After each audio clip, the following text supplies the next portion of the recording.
Miku, kembali lagi di podcast Ruang Miku, ruang obrolan admin medsos TVRI Maluku yang inspiratif. Bersama saya, Miku Jelisha, dan kali ini kita bakalan bahas terkait bagaimana sih seseorang yang anak bangsa, anak daerah Maluku tentunya, tapi dia bisa membangun perusahaan lebih ke bisnis gym, tapi bukan untuk hanya kesehatan jasmani, juga dia lebih memperhatikan mental dan juga pola hidup yang sehat. Nah, untuk itu sudah kedatangan teman ngobrol kita. Kita sapa saja Kakak Stefan Bakarbesi. Halo Kakak Evan. Halo. Ya, pemirsa, Kakak Evan ini membangun gym di Kota Ambon, dan gym ini tuh bukan hanya untuk kita sehat saja secara jasmani, tapi juga mental dan pola hidup yang sehat. Nah, Kakak Evan bagaimana nih kabarnya atau proses dari perjalanan dari rumah sampai ke kantor TVRI Maluku? Perjalanannya sih baik. Soal kebetulan tempat gym sama kantor TVRI lumayan dekat. Jadi beberapa detik aja. Luar biasa ya, keren sekali ya. Masih muda, pengusaha gym, tapi juga sangat pemerhati. Bukan hanya fisik saja, tapi juga mental. Nah, Kakak Evan ini memang hobinya olahraga atau bagaimana nih? Ya, dari waktu masih sekolah memang aktif di beberapa kegiatan olahraga seperti porseni dan lain-lain. Nah, tertarik untuk mulai aktif olahraga strength training atau fitness itu saat usia 17. Wow. Saat masih SMA. Nah, luar biasa. Kelihatan sih dari postur badannya ya, Kakak Evan beda jauh sekali dengan saya yang sangat kecil ini. Oke, luar biasa. Nah, Kakak Evan pengen tahu nih teman-teman di rumah, Kakak Evan awalnya sampai bisa membangun gym ini nih, bagaimana proses awalnya nih Kakak Evan? Ya, sebelumnya itu kan saya seorang karyawan swasta yang bekerja di bidang otomotif. Nah, cuman entah kenapa dari kebiasaan tertarik berolahraga itu terus ada satu teman yang main gambling. Nah, dari situ mulai latihan kok menyenangkan. Tujuannya sih awalnya sih buat kelihatan keren-keren aja. Sampai tiba di satu titik di mana bisa ikut berkompetisi. Nah, itu. Tapi Kakak Evan awalnya ini memang hobinya gym yang angkat beban yang berat, ataukah yang cuman untuk menurunkan berat badan, ataukah bagaimana awalnya Kakak Evan? Ya, untuk awalnya sebenarnya saya seorang yang katakanlah kurus. Awalnya kurus? Ya, awalnya kurus. Wah, saat masih sekolah. Perubahannya drastis ya. Karena memang pengen agak kelihatan lebih berisi lah, makanya cool join gitu ya. Akhirnya dari situ cuman saat waktu mulai awal gabung ke gym fitness center itu kan minim pengetahuan, itu sekitar tahun 2010. Oke, jadi awalnya 2010. 2010. Nah, situ kan masih minim pengetahuan. Itu jadi saya masih 5 tahun sih Kakak BTW. Akhirnya singkat cerita latihan tanpa pemahaman, berat badannya naik dari 75 kalau nggak salah sampai 115. Wow. Sampai sekarang ini kalau sekarang ini 88. Oh, sudah turun lagi.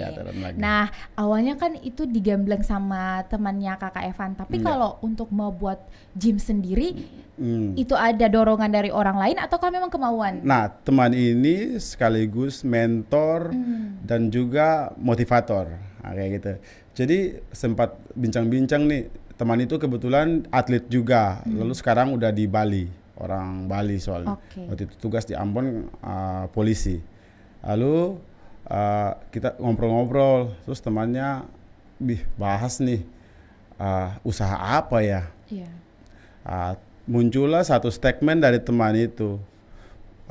Dia mengatakan bahwa usaha yang paling baik itu adalah hobi yang dibayar. Oke, keren banget, betul sih. Akhirnya jadi hobinya bisa kita nikmati dan juga bisa berbayar. Ya, betul. Makanya, iya ya, daripada hobinya tidak sesuai passion, mending kita jadikan hobi kita. Nah itu banyak anak-anak muda sekarang itu punya passion. Yang penting bisa melihat peluang itu. Betul.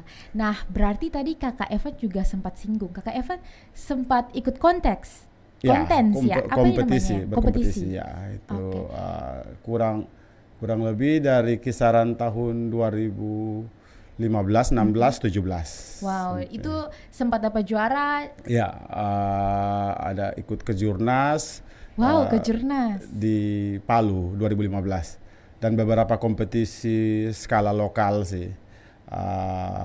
Puji Tuhan dikasih kesempatan untuk ada di podium, walau tidak satu sih. Ya, tidak apa-apa. Sampai di tahap itu sudah luar biasa. Ya.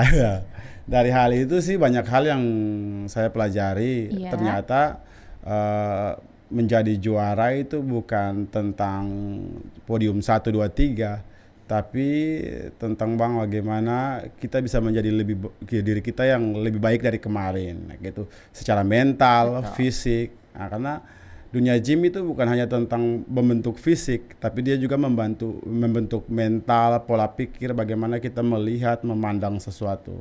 Oke. Gitu. Nah, tadi sempat menang. Ya. Bagaimana sih penilaiannya? Apakah harus yang kekar sekali ataukah bisa ada ketentuannya? Ya, dalam penilaian kompetisi binaraga, body contest itu ada kurang lebih 4 atau 5 kriteria penilaian. Itu dari segi balance, terus condition, pose, dan satu kesimetrisan. Kayak gitu. Itu yang menjadi patokan untuk penilaian. Itu kalau kita berbicara luas ya kompetisi. Kalau pada umumnya itu kan lebih ke kesehatan. Oke. Ya. Jadi Kakak Evan di Ambon ini pernah ikut juga yang dari daerah buat atau kalau langsung ikut yang di pusat? Di Ambon pernah, beberapa kompetisi lokal, di pusat sekitar 2 kali waktu itu. Memang karena dibatasi waktu pekerjaan kan? Iya betul. Nah sejauh yang Kakak Evan lihat, apakah kompetisi gym di Kota Ambon ini menarik perhatian anak-anak daerah ataukah menurut Kakak Evan anak-anak Maluku masih kayak ogah atau kayak malas gitu? Sangat menarik perhatian. Jadi ramai juga? Ramai, cuman itulah penyelenggara yang minim. Nah, itu kan kurangnya perhatian pemerintah juga sih sebenarnya dalam hal ini, memberikan apresiasi kan kalau olahraga ini biasanya kan ke beberapa cabang olahraga yang lain, karena memang mungkin pemerintah melihat juga bahwa binaraga, body contest dia tidak termasuk dalam cabur, jadi itu. Siapa tahu nanti kedepannya bisa masuk ya. Nah, Kakak Evan tadi berbicara soal perusahaan gym atau bisnis gym ini nih ya. Kakak Evan awalnya mau buat gym, apakah ini bermodal yang mahal atau awal sekali Kakak Evan harus berkorban apa saja sih? Untuk bisnis gym sendiri itu memang pertama kita butuh modal. Modal. Dan puji Tuhan ada dukungan dari keluarga juga. Akhirnya dibangunlah bertahap karena kita menyesuaikan. Jadi seiring proses berjalannya penambahan demi penambahan seperti itu. Luar biasa ya, tetap untung gitu ya. Gitu. Nah Kakak Evan, nama gymnya Kakak Evan apa tuh Kakak? Spartan Gym. Nah filosofinya kan ada. Apa tuh? Spill dong Kakak. Iya kan. Spartan itu kan sebuah bangsa yang berada di Yunani kuno. Nah, itu kan dia berbicara tentang sebuah bangsa yang kemauannya itu tinggi. Nah, ini kalau dikaitkan dengan olahraga itu tidak segala sesuatu tidak ada yang instan. Kita butuh pencapaian yang dimana ada korban tenaga dari segi materi, mungkin ada istirahatnya, pokoknya segala sesuatu harus dikorbankan demi mencapai apa yang kita inginkan. Dalam hal ini hal yang positif tentunya. Target gymnya mau bulking atau cutting gitu ya. Itu terserah. Nah, Kakak Evan kan sudah ada gym nih. Apakah di dalam gymnya juga ada biasanya menyediakan PT atau orang yang mengajarkan Ya. itu? Untuk PT di gym saya itu ada, dan kebetulan saya adalah salah satu PT-nya. Oke. Jadi sebenarnya Kakak Evan ini karena sudah dari lama ya 2010. Ya, 2010. Kemudian lanjut mengikuti kontak. Oh ya, kontes beberapa tahun. Dan itu memang sudah sangat berpengalaman. Jalisha pernah ikut gym juga tapi No. lari-lari kan. Wah. Hanya Gitu. untuk kayak mengisi kekosongan. Iya. Nah, ini yang Jalisha mau tanyakan. Apakah betul Kakak Evan kalau kita nge-gym bisa mengurangi stres kita? Wah, itu sangat betul. Karena pada dasarnya stres itu berbicara tentang emosi. Iya. Nah, emosi itu dia butuh tempat pelampiasan atau tempat untuk kita keluarkan. Nah, cenderung orang hari-hari ini atau generasi muda saat ini mereka salah penempatan emosi atau stresnya. Biasanya lari ke alkohol, rokok, bahkan junk food dan lain sebagainya. Itu sesuatu yang kurang bijaksana. Nah, biasanya lebih baik dipakai buat olahraga supaya kortisolnya itu bisa dikelola dengan baik. Kurang lebih seperti itu. Betul sih, waktu 2024 ya baru tahun lalu Jalisha biasanya kalau udah mumet gitu nge-gym, tapi lari-lari kakak. Itu salah ya kakak? Sebenarnya dibilang salah juga tidak. Yang penting udah punya niat dulu. Tapi kalau memang ingin mencapai sesuatu, hasil dari apa yang kita kejar memang harus konsisten. Betul sih. Jadinya tidak terbentuk apa-apa. Terbentuknya cuma pegal-pegal doang sih. Ya, itu DOMS namanya kan. Oh, DOMS. Ya, DOMS, Delay Onset Syndrome Muscle. Oke, itu dirasakan setelah latihan. Ya, awal-awal kan? Ya, itu karena adaptasi tubuh. Nah, kalau di Spartan Gym-nya Kakak Evan, apakah ada menyediakan program-program khusus, misalnya ada pendekatan-pendekatan khusus untuk pesertanya gitu? Apakah ada program gizi atau suplemen gitu? Ada nggak Kak? Iya, kebetulan saya membuat program makan, program latihan untuk membantu teman-teman atau klien-klien yang memang untuk ingin mencapai target goalnya mereka.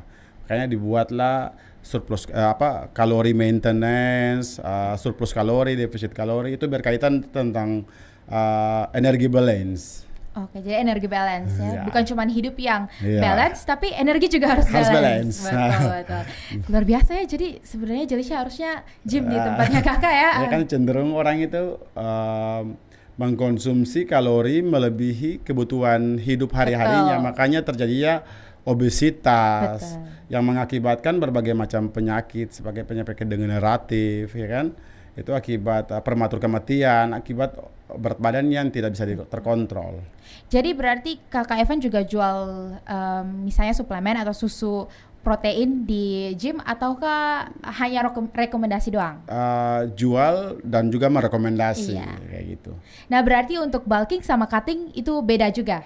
Beda, itu biasanya dalam istilah fitness mania itu hal yang lumrah, cutting, bulking.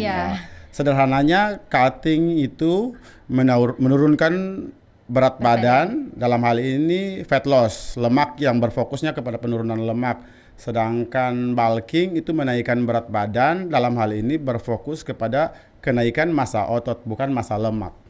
Kayak gitu. Kalau berarti kalau misalnya kita sebagai peserta gym nih ya, gak boleh terlalu terpaku sama salah satu ya. Misalnya hanya susu protein, tapi tanpa didukung dengan olahraga kita gitu ya. Ya, cenderung kan orang gini, oh ini sudah beli mindsetnya ya. Sudah ada susu, jadi ngapain lagi makan. Betul, jadi ada harus punya target sama strateginya ya. Nah, betul sekali Kakak Evan. Tapi kita tahan dulu, jangan di-spill dulu target sama strategi ini Kakak Evan. Kita akan kembali lagi kepada pemirsa, jadi jangan kemana-mana, tetap di podcast Ruang Miko.